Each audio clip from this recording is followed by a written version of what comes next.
हाँ तो प्यारे बच्चों सभी को जय हिंद। आज हम लोग करेंगे जो 10वीं कक्षा की आपकी सामाजिक विज्ञान है उसकी जो बेटे भूगोल वाली किताब है उसके कुछ महत्वपूर्ण एमसीक्यू जो कहीं ना कहीं आपके जो आने वाले एग्जाम है वहां पर वे महत्वपूर्ण रहने वाले हैं। ठीक है बेटे, तो शुरू करते हैं।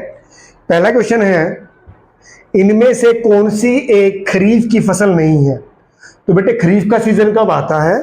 खरीफ का सीजन मेरे बेटे जब मानसून का आगमन होता है। जून में मानसून आता है भारत में, तो उसके आगमन में जो फसलें लगाई जाती हैं उसके आने पर उसको खरीफ की फसलें बोलते हैं। तो चावल, मक्का, सोयाबीन, मटर, तो कौन सी इसमें खरीफ की फसल नहीं है? तो हम जानते हैं चावल, मक्का और सोयाबीन ये तीनों की तीनों फसलें जब मानसून का आगमन होता है तब लगाई जाती हैं, इसलिए कौन से कह रहेगा? मटर, डी। जो मटर क्या है, ये सर्दियों में बोया जाता है, तो ये खरीफ की फसल नहीं है। ऐसे ही बेटे प्रश्न नंबर 2, इनमें से कौन से एक जायद ऋतु की फसल है? जायद ऋतु कब आती है बेटे?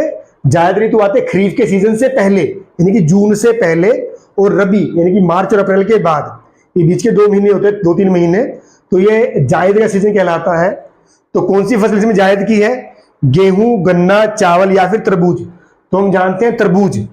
जो तरबूज हो गया, खीरा हो गया, ककड़ी हो गया, खरबूजा हो गया, ये सभी क्या है बेटे? ये जायद की फसलें हैं। ऐसे ही प्रश्न नंबर 3 है, भारत की सबसे प्रमुख खाद्य फसल कौन सी है? गेहूं, चावल, ज्वार या फिर बाजरा? तो हम जानते हैं जो चावल है भारत में सबसे अधिक उगाया जाता है ये भारत में। तो भारत की क्या है? ये प्रमुख खाद्य फसल है। कौन सी? चावल। अब है, विश्व में चावल के उत्पादन में भारत का कौन सा स्थान है? पहला, तीसरा, पांचवा या फिर दूसरा? तो बेटे हम जानते हैं चावल के उत्पादन में विश्व में भारत का कौन सा स्थान है? दूसरा स्थान है। आंसर क्या हो जाएगा? डी। तो बेटे पहला स्थान किसका है? पहला स्थान बेटे चाइना का है। अब है, भारत में प्रमुख उगाए जाने वाले अनाज, ये मोटे अनाज होना चाहिए। मोटे अनाज कौन कौन से हैं? ज्वार, बाजरा, रागी या फिर उपरोक्त सभी? तो हम जानते हैं बेटे ज्वार, बाजरा और रागी ये तीनों जो ये मोटे अनाज हैं भारत में प्रमुख रूप से उगाए जाते हैं। तो आंसर क्या हो जाएगा बेटे? डी हो जाएगा। ओके, अब देखिए बेटे क्वेश्चन नंबर 6, फलीदार फसलें जैसे लोबिया वगैरह होती है, फलीदार फसलें होने के कारण दालें होती हैं वायु से डैश लेकर भूमि की उर्वरता को बनाए रखती हैं। तो दालें वायु से क्या लेती हैं? जिससे भूमि की जो उपजाऊ शक्ति बनी रहती है वो लेती है बेटे नाइट्रोजन। ठीक है, जो दालें होती हैं वायु से नाइट्रोजन ले लेती है जिससे उनकी जो उर्वरता शक्ति है वो बनी रहती है। हाँ तो बेटे क्वेश्चन नंबर 7 है, उत्पत्ति के आधार पर संसाधनों के प्रकार हैं। उत्पत्ति के आधार पर बताने हैं। ए, नवीकरण योग्य तथा अनवीकरण योग्य संसाधन। बी, जैव और अजैव संसाधन। सी, व्यक्तिगत और सामुदायिक संसाधन। डी क्या है? भंडार और संचित कोष। तो बेटे उत्पत्ति के आधार पर संसाधन कौन से रहेंगे बेटे आपके? ये जैव और अजैव संसाधन। तो आंसर क्या रहेगा बेटे? बी हो जाएगा। ऐसे ही क्वेश्चन नंबर 8 है, इनमें से कौन सा जैव संसाधन उदाहरण नहीं है? इनमें से कौन सा एक जैव संसाधन का उदाहरण नहीं है? मत्स्य जीवन, पशुधन, धातुएं और मनुष्य। तो जैव संसाधन मतलब जिनमें जीवन नहीं है, तो कौन सा है बेटे? धातुएं। हम जानते हैं जो धातुएं होती हैं इनमें जीवन नहीं होता। तो आंसर क्या हो जाएगा? सी हो जाएगा। तो ऐसे बेटे क्वेश्चन नंबर 9 है, निम्नलिखित में से कौन सा एक अजैव संसाधन का उदाहरण नहीं है? तो अजैव संसाधन कौन से होते हैं? अजैव होते हैं बेटे जिनमें जीवन नहीं होता। अब नहीं है बताना है। सोना, चांदी, चट्टाने और वनस्पति। तो हम जानते हैं जो वनस्पति क्या है वो अजैव का उदाहरण नहीं है, वनस्पति एक जैव संसाधन है। ठीक है बेटा। अब है बेटा क्वेश्चन नंबर 10, निम्न में से कौन सा एक नवीकरण योग्य संसाधन का उदाहरण नहीं है? मतलब जो नवीकरण का उदाहरण नहीं है, सौर ऊर्जा, पवन ऊर्जा, खनिज और जल। तो हम जानते हैं सौर ऊर्जा, पवन ऊर्जा और जल ये क्या है? नवीकरण के उदाहरण है। तो नहीं है बताना है। तो खनिज, खनिज बेटे नवीकरण का उदाहरण नहीं है। खनिज कैसे होता है? जैसे कच्चा लोहा हो गया आपका कोयला हो गया, आपका ये क्रूड ऑयल हो जाता है, सोना चांदी, ये सभी क्या है? खनिजों में आते हैं। ठीक है, ये नवीकरण योग्य नहीं होते हैं। प्रश्न नंबर 11 है, निम्न में से कौन सा एक अनवीकरण संसाधन का उदाहरण नहीं है? अनवीकरण जो मतलब अनवीकरण कौन से होते हैं? जो दोबारा से नहीं बन पाएंगे, हमें नहीं है बताना है। कोयला, पेट्रोल, वन, प्राकृतिक गैस। अब देखिए कोयला अनवीकरणीय संसाधन है क्योंकि एक बार यूज के बाद दोबारा नहीं बनेगा। ऐसे पेट्रोल भी अनवीकरणीय का उदाहरण है, प्राकृतिक गैस भी क्या है? अनवीकरणीय का उदाहरण है। परंतु जो वन क्या है? अनवीकरण का उदाहरण नहीं है। ये वन क्या है? नवीकरण संसाधन है। ये जब हम पेड़ काट लेते हैं दोबारा से भी नए पेड़ लगा सकते हैं। प्रथम अंतरराष्ट्रीय पृथ्वी सम्मेलन कब व कहां आयोजित किया गया था? हाँ बेटे, बड़ा महत्वपूर्ण प्रश्न है ये। प्रथम अंतरराष्ट्रीय पृथ्वी सम्मेलन कब व कहां आयोजित किया गया था?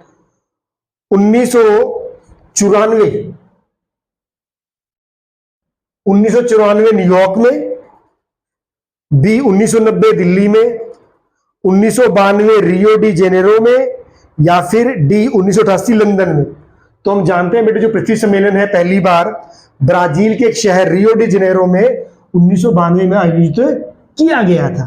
ठीक है बेटे, जो पृथ्वी सम्मेलन है पहली बार 1992 में ब्राजील एक देश है, उसका एक शहर रियो डी जेनेरो में आयोजित किया गया था।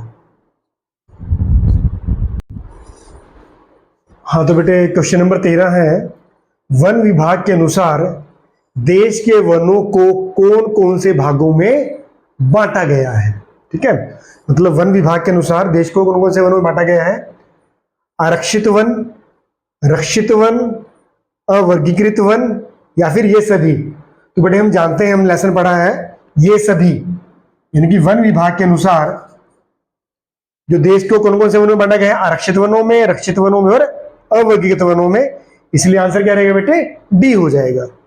ऐसे बेटे क्वेश्चन नंबर 14 है, स्थायी वनों के अंतर्गत सबसे अधिक क्षेत्र किस राज्य का है? कहने का मतलब क्या है? जो स्थायी वन है सबसे ज्यादा किस राज्य में है भारत के? जम्मू कश्मीर, मध्य प्रदेश, हरियाणा या फिर पंजाब। तो आंसर क्या रहेगा बेटे? मध्य प्रदेश। मध्य प्रदेश एक ऐसा राज्य है जहां पर सबसे अधिक वन पाए जाते हैं, जो स्थायी रूप से वन पाए जाते हैं। क्वेश्चन नंबर 15 है, जम्मू कश्मीर में कुल वनों का एक बड़ा अनुपात किस प्रकार के वनों का है? जम्मू कश्मीर में कुल वनों का एक बड़ा भाग किस प्रकार के वन का है? आरक्षित वन, रक्षित वन, मैंग्रोव वन या फिर ये सभी। तो बेटे जम्मू कश्मीर सबसे ज्यादा आरक्षित वन पाए जाते हैं, ये सबसे मूल्यवान वन है ये आरक्षित वन। ठीक है, तो जम्मू कश्मीर सबसे ज्यादा वन कौन से? आरक्षित वन हो गए। आंसर हो गया ए। अब है प्रश्न नंबर 16, पूर्वोत्तर के सभी राज्यों में, जो भी पूर्वोत्तर के सभी राज्य हैं जैसे असम, नागालैंड, मणिपुर, मिजोरम, त्रिपुरा, अरुणाचल प्रदेश, पूर्वोत्तर के सभी राज्यों में डैश प्रकार के वन है? आरक्षित वन, अवर्गीकृत वन, रक्षित वन या फिर मैंग्रोव वन।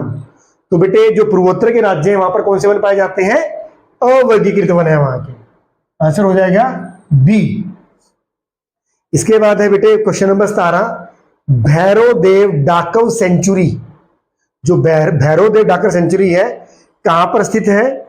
जयपुर में, उदयपुर में, अलवर में या फिर जैसलमेर में। तो बेटे भैरवदेव डाकव सेंचुरी कहां पर है? ये अलवर में है। आंसर हो जाएगा सी। प्रश्न नंबर 18 है बेटे, छोटा नागपुर पठार के मुंडा और संथाल जनजातियां किस वृक्ष की पूजा करते हैं? महुआ, आम, पीपल या फिर इमली। तो बेटे मुंडा और संथाल जनजाति किस वृक्ष की पूजा करते हैं? महुआ की। तो आंसर क्या हो जाएगा? ए हो जाएगा।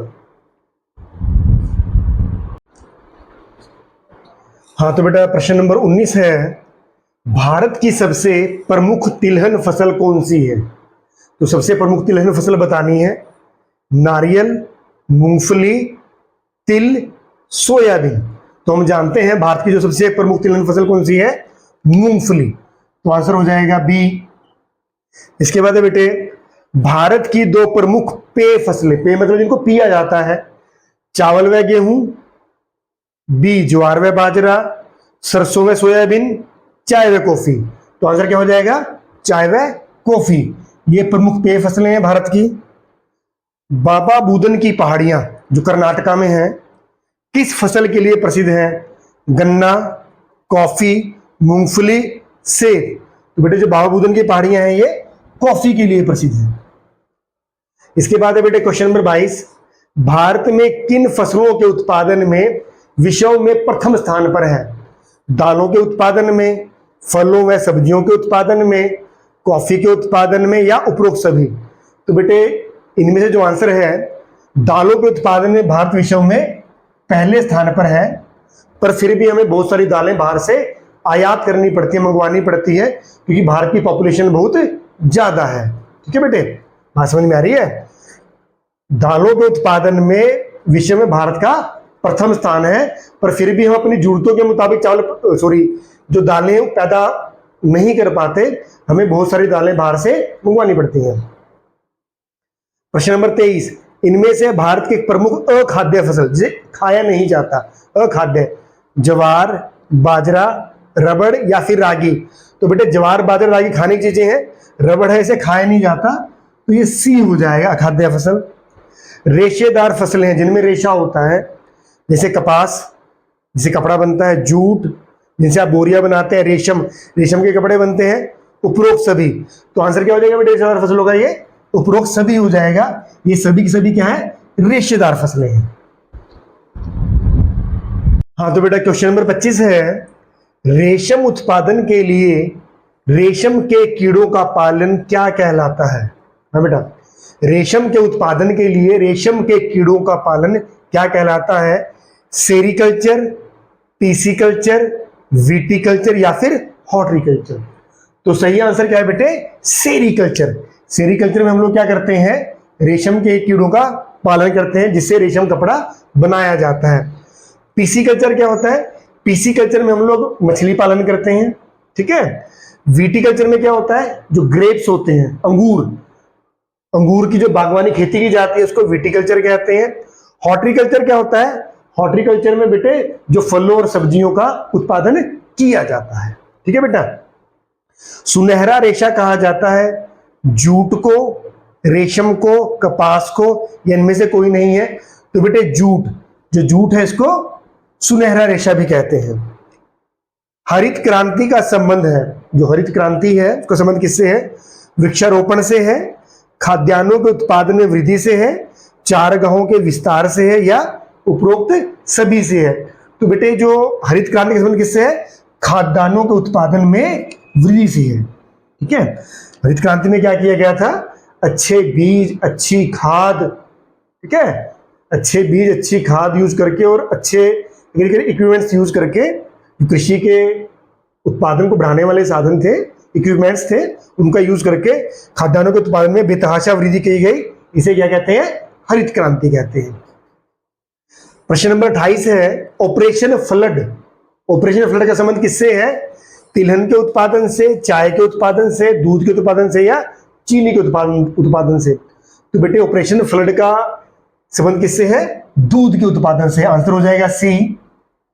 इसके बाद है प्रश्न नंबर 29, भूदान आंदोलन किसने चलाया? भूदान मतलब धरती को दान कीजिए, मतलब जिन किसानों के पास जमीन ज्यादा है उनसे प्रार्थना की गई कि आपके पास जो फालतू जमीन है उसे जो गरीब छोटे किसान या जिनके पास जमीन नहीं है उनको दान कर दीजिए।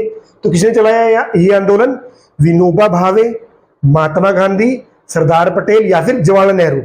तो बेटे आजादी के तुरंत बाद ये आंदोलन चलाया गया, भूदान आंदोलन, विनोबा भावे के द्वारा। ठीक है। आजादी के बाद विनोबा भावे द्वारा ये भूदान मतलब जमीन को दान करने का आंदोलन चलाया गया। इसके बाद है बेटे फलों और सब्जियों की कृषि क्या कहलाती है? जब आप फलों और सब्जी कृषि करते हैं, फ्लोरिकल्चर, सेरीकल्चर, हॉर्टिकल्चर या फिर एग्रीकल्चर? तो क्या बोलते हैं बेटे? हॉर्टिकल्चर। हॉर्टिकल्चर क्या होता है? फलों और सब्जियों की कृषि करना।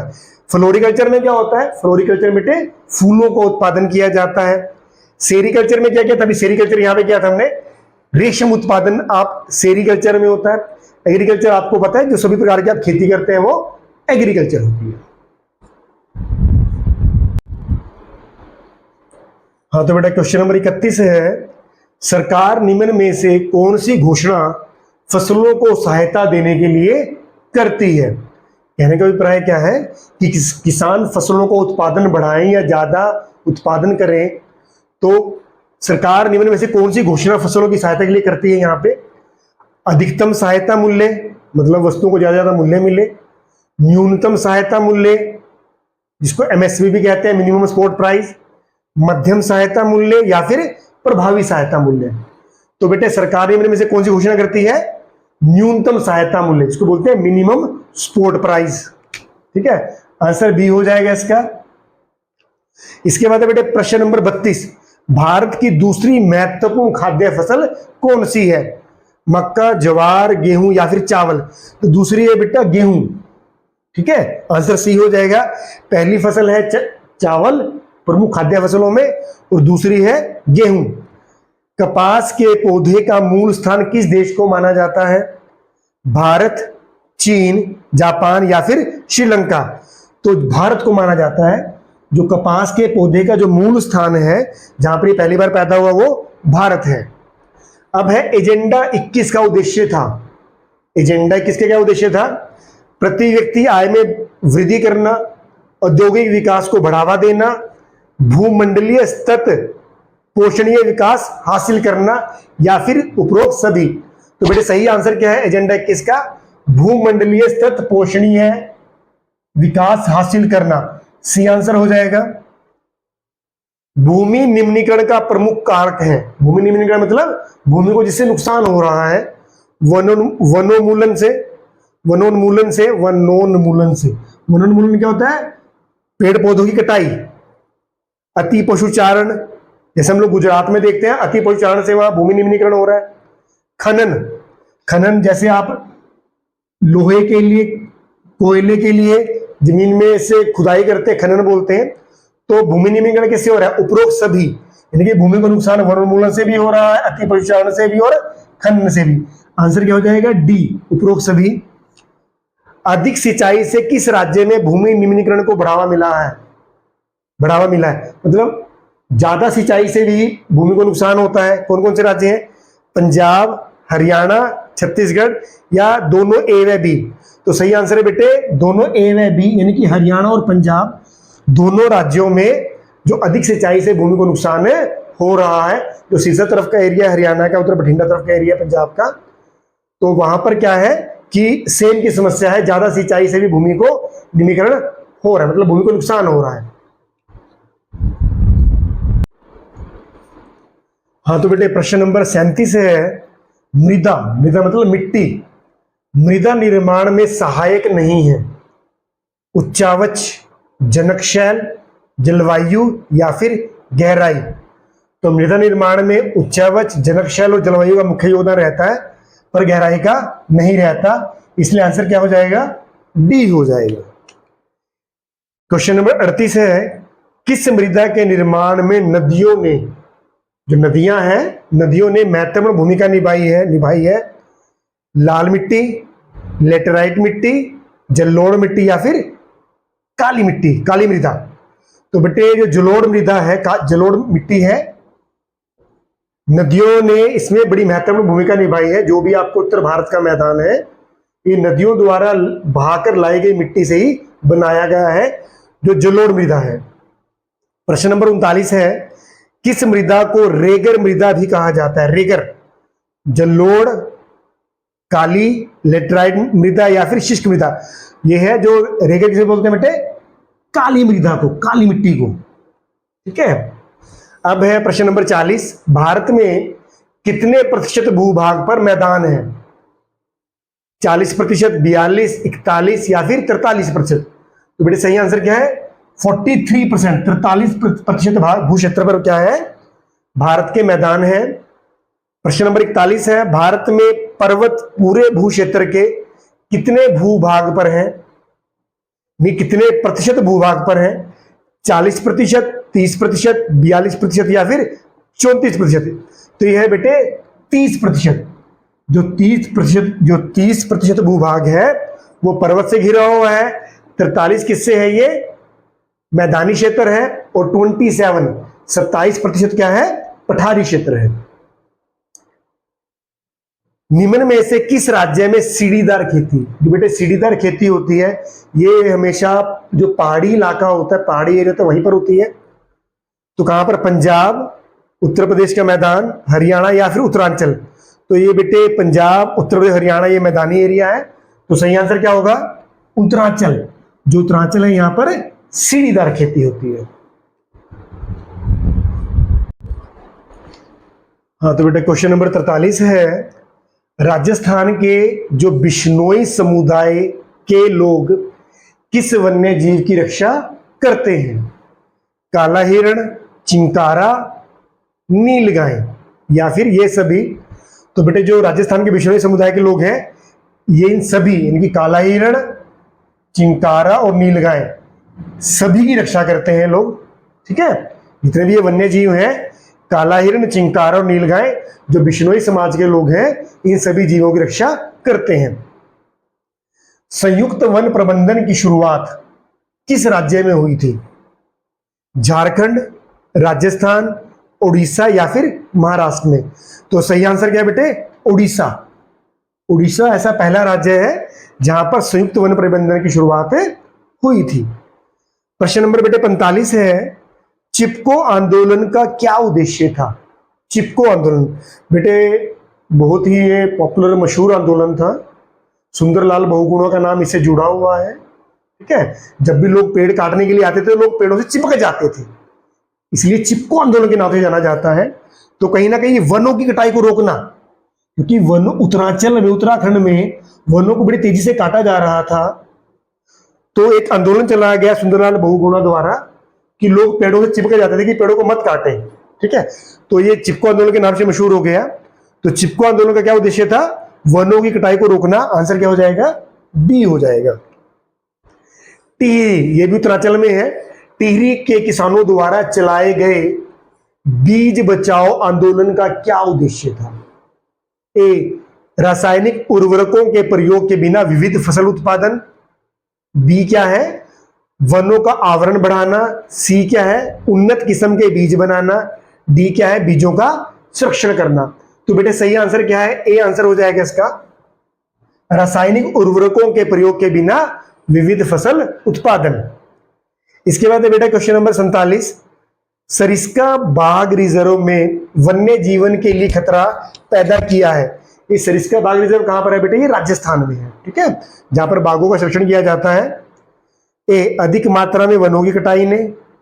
बी, खनन कार्य ने। सी क्या है, भूमिगत जल के अधिक प्रयोग ने। या डी क्या है, उपरोक्त सभी ने। तो सही आंसर क्या है, खनन कार्य ने। जो खनन एक्टिविटीज ने क्या किया है, जो सरिस्का बाघ रिजर्व में जो वन्य जीवन के लिए क्या कर दिया है, खतरा पैदा कर दिया है। ठीक है बेटा, तो ये 47 क्वेश्चन हमारा लास्ट क्वेश्चन था बेटे। ठीक है, हमारा ये वीडियो पूरा हो चुका है। ठीक है, एक दो बार बेटे ध्यान से सुनेंगे इस वीडियो को, आपको आसानी से याद ये हो जाएगा। धन्यवाद।